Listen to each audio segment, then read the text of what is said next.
हे दोस्तों, मैं आपके लिए लाया हूँ माई उल्फा सिस्टम का नया एपिसोड की शुरुआत में हमें स्कूल की इमारत दिखाई जाती है। स्कूल के बाहर गैरी स्कूल के छत पर लगी हुई बड़ी घड़ी की तरफ देख रहा होता है, लेकिन उसको वो घड़ी ठीक से दिखाई नहीं दे रही होती है। फिर गैरी कहते हैं कि यार, मुझे सच में एक चश्मे की ज़रूरत है, लेकिन अगर मैं ऐसा करूँ तो शायद देख सकता हूँ। घड़ी में 3:30 बजे होते। गैरी कहता है कि 3:30, मेरे पास अभी भी बहुत टाइम है। गैरी के पीछे कोई खड़ा होता है। गैरी देखता है तो वो उसके कोच होते हैं। वो कहते हैं, यहाँ क्या कर रहे हो तुम? फिर थोड़ी देर सोचने के बाद उसका कोच कहता है कि जाओ और रनिंग करो, जब तक कि तुम्हें ऐसा ना लगे कि तुम मुझे उठा के दौड़ रहे हो। फिर गैरी वहाँ जाता है जहाँ दूसरे लड़के दौड़ रहे होते हैं। गैरी को देख के टॉम कहता है कि यह कोच हमसे क्या चाहता है, हमें मार डालना चाहता है क्या? ये सुनने के बाद गैरी कहता है कि टॉम, तुम जानते हो कि अगर दौड़ते दौड़ते तुम बोलोगे नहीं तो सांस लेने में आसानी होगी। टॉम थक गया होता है। टॉम गैरी को कहता है कि हम ऐसा करेंगे कि चलते चलते सिर्फ तेजी से हाथ हिलाएंगे। ये सुनने के बाद गैरी कहता है कि ये ठीक है, वैसे भी मैंने इंटरनेट पे पढ़ा था कि जॉगिंग करते वक्त उतनी ही दूरी बनाए रखें कि एक दूसरे से बात कर सके, लेकिन मुझे नहीं लगता कि उनका ये मतलब था। गैरी और टॉम दोनों भी थक गए होते हैं। गैरी कहता है शायद इसका मतलब ये है। उन्हें आते हुए देख के कुछ लड़के कहते हैं कि ये चल रहे हैं या दौड़ रहे हैं। फिर उनका कोच उनकी तरफ देख के कहता है कि यहाँ आओ, कच्ची सब्जी हो, एक लाइन में खड़े हो जाओ। फिर उनका कोच उनको एक लाइन में खड़े करके कहता है कि तुम नए सर के नए स्टूडेंट हो, तुम बहुत ही कच्चे हो, लेकिन मेरी ट्रेनिंग की वजह से तुम एक अच्छे रग्बी प्लेयर बनने वाले हो। और तुम्हारी ट्रेनिंग की शुरुआत हमारी सुपर हीरो ब्लैक से होती है। ब्लैक का नाम सुनते ही टॉम गैरी को कहता है कि ये ऐसे लोग होते हैं जो आमतौर पर परिवर्तित बनने के लिए चुने जाते हैं। और टॉम कहता है कि जब तक ऐसे लोग हैं तब तक हमें कौन चुनेगा? जलन की वजह से टॉम कहता है कि ये तो 90% लड़की और 10% लड़का दिखता है, लेकिन इसकी क्षमताएं बहुत है। उसी के साथ टॉम गैरी को एक ऐप के बारे में बताता है और कहता है मैं इस ऐप की मदद से उन लोगों से दूर रहता हूँ जो लोग मुझे भविष्य में नुकसान पहुंचा सकते हैं। और कहता है कि उस तरफ देखो, ब्लैक जैसे लड़कों के पीछे लड़कियों की लंबी लाइन लगी होगी। ये सब सुनने के बाद गैरी सोच रहा होता है कि मुझे देखो, मैं कुछ भी नहीं हूँ, मुझे खुद पे शर्म आनी चाहिए। तभी उनके कुछ चिल्लाके कहते कि आप सभी जानते हैं कि हमारी टीम का हीरो ब्लैक है, लेकिन तुम्हारे लिए ये बुरा है कि अन्य टीमों में भी बहुत सारे ब्लैक हैं। लेकिन हमारी टीम का डिफेंस बहुत कमज़ोर है, हम डिफेंस के लिए ही यहाँ प्रैक्टिस करने के लिए आए हैं। आज की प्रैक्टिस ये है कि आपको ब्लैक को रोक के उसके हाथ से बॉल छीननी है, उसे ग्राउंड पर लेके जाओ और मुझे दिखाओ कि आपको क्या आता है। इसी के साथ कोच सीटी बजाते हैं। सीटी की आवाज़ सुनते ही ब्लैक तेजी से सभी बच्चों के बीच में से निकलते हुए आगे बढ़ता है।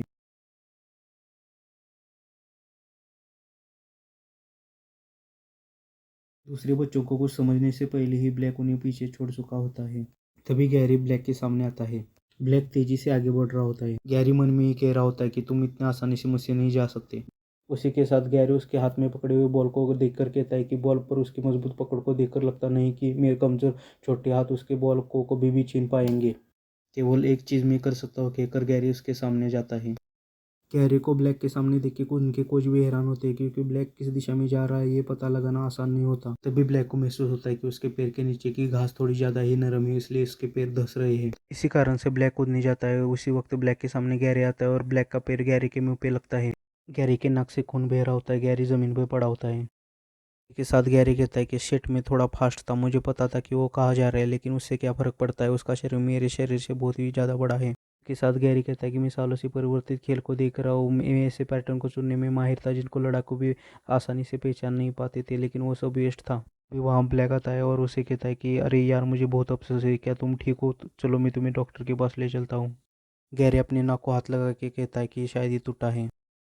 ये सुनने के बाद ब्लैक कहता है कि अरे यार, मुझे सच में बहुत अफसोस है, चलो मेरे परिवार के क्लिनिक में चलते हैं, उन्हें ये बताऊंगा कि ये मेरी वजह से हुआ है और तुमसे कोई भी शुल्क ना ले। तभी गैरी कहता है इसके बारे में चिंता मत करो, और जाते हुए कहता है कि यह तुम्हारी गलती नहीं थी, वैसे भी कोशिश करना मेरी गलती थी। ब्लैक उसकी तरफ देख के सोच रहा होता है कि वो उसे पता था कि मैं किस दिशा में जा रहा हूँ।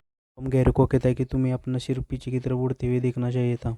क्या तुम जानते हो कि जब तुम गर्मियों की छुट्टी में अपने सिर को हरे रंग से रंगे हुए वापस आए थे, मुझे लगा था कि तुम बदल गए हो, लेकिन यह पता चलता है कि तुम पहले की तरह ही मूर्ख हो। इसी के साथ टॉम कहता है कि फिर भी वे हमसे यह खेल क्यों करवाते हैं, और खुद ही कहता है कि और यह सही भी है, क्योंकि हमारे देश में मोटापे की समस्या है।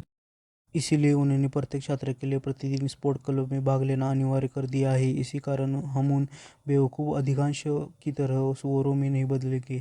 उसी के साथ बात बदलते हुए टॉम कहता है कि तुम्हारी बहन कैसी है? गैरी उसकी तरफ देख के कहता है तुम उसे डेट पे नहीं ले जा सकते। टॉम गैरी से कहता है कि मेरा मतलब यह नहीं था कि वह बड़ी होकर अब काफ़ी खूबसूरत हो रही है। मैं पहले से देख सकता है कि वो अपने भाई के साथ घूमते हुए बहुत शर्मिंदा होगी।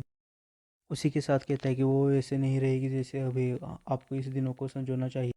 शिफ्ट होता है। गैरी से एक नस कह रही होती है, भविष्य में इसके लिए तुम्हें सर्जरी करनी पड़ सकती है, अभी के लिए तुम अस्पताल जाओ। गैरी उन्हें ठेस कह के कहता है कि मेरा वादा है, मैं इसे देखूंगा।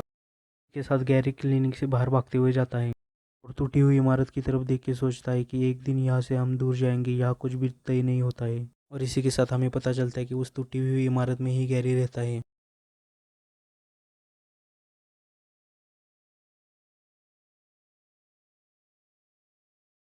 इमारत टूटी हुई होने की वजह से लिफ्ट भी बंद होती है। गैरी को दौड़ते हुए ऊपर जाना पड़ता है। उसका घर बहुत ही ऊपर होता है। वो ऊपर जाते जाते हांफने लगता है कि मॉम गैरी को देख के कहती है कि तुम्हारा स्वागत है, अभी रात के खाने के लिए तुम सही वक्त पे आए हो, लेकिन मुझे कुछ 2 3 मिनट चाहिए होंगे। जल्दी में होता है। गैरी की मॉम कहते हैं क्या तुम चाहते हो कि मैं इसे आज रात भी तुम्हारे लिए छोड़ दूं? गैरी कहता है हाँ माँ, मैं आज रात टॉम के साथ बाहर जा रहा हूँ। गैरी रूम में जाता है। रूम में जाते ही गैरी की बहन गैरी को देख के कहती है गैरी तुम्हारे नाक को क्या हुआ है? गैरी कपड़े बदलते हुए अपनी बहन को कहता है कि तुम इसके बारे में चिंता मत करो, थोड़े में जल्दी में हूँ, मुझे बाहर जाना है। और घर के बाहर जाता है और घर की तरफ देखते हुए कहता है कि मेरा वादा करता हूँ कि मैं अपने जीवन को बेहतर बनाऊंगा। भी सीन शिफ्ट होता है। गैरी उस मॉल टाइप आदमी के सामने खड़ा होता है। वो मॉल टाइप आदमी कह रहा होता है मैं तुम्हारा ही इंतजार कर रहा था बच्चे। भी सीन इसी के साथ हमारा एपिसोड 2 खत्म होता है।